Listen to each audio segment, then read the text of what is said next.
The ride-hailing app Uber teams up with the UN to deliver emergency food and water to war-torn Ukraine. In other news, the Financial Times leads on President Zelensky's calls for more weapons, saying a stalemate with Russia is not an option for Ukraine. The World Bank has slashed its annual forecast for global economic growth, warning that many of the less rich countries face a major recession. The causes include Russia's war against Ukraine and continuing effects of the COVID pandemic. The bank says that there is a strong risk of stagflation, that's low growth combined with high inflation. This picture in today's Sun really struck me this morning. This is a high school prom in Ukraine. The school has been utterly destroyed, I mean completely destroyed, by Russian shelling over the last few weeks. This is in the city of Kharkiv.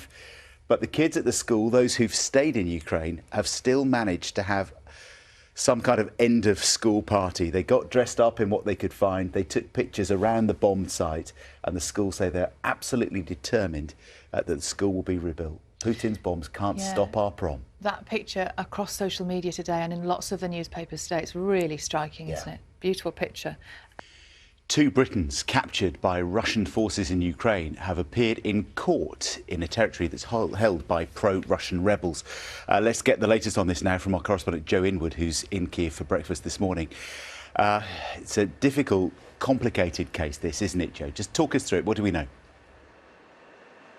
So Aidan Aslin and Sean Pinner are 2 British men, 28 and 48, who were fighting alongside Ukrainian forces in the defence of the southern city of Mariupol. Now, people will remember that was one of the first big battles of this conflict, and they were fighting there for many weeks, for months, but eventually both men surrendered to the Russians. Now, this is when the case gets really difficult. Of course, their families say that both men were there as fighters, fighting with the Ukrainian army, and therefore should be treated as prisoners of war under the Geneva Conventions. But of course, the Russians have taken a very different view to this. And a couple of days ago, they appeared in a court, in a separatist court. This is not internationally recognised, charged with a range of offences, some of which could carry the death penalty. Now, of course, there is great concern for their safety. Their families say they're working with the Foreign Office. They're trying to get them home. But at the moment, their fates are in the hand of the Ukrainian rebels, the pro-Russian rebels, these separatist groups, and they do not seem predisposed towards treating them as prisoners of war, and their fates are looking very uncertain.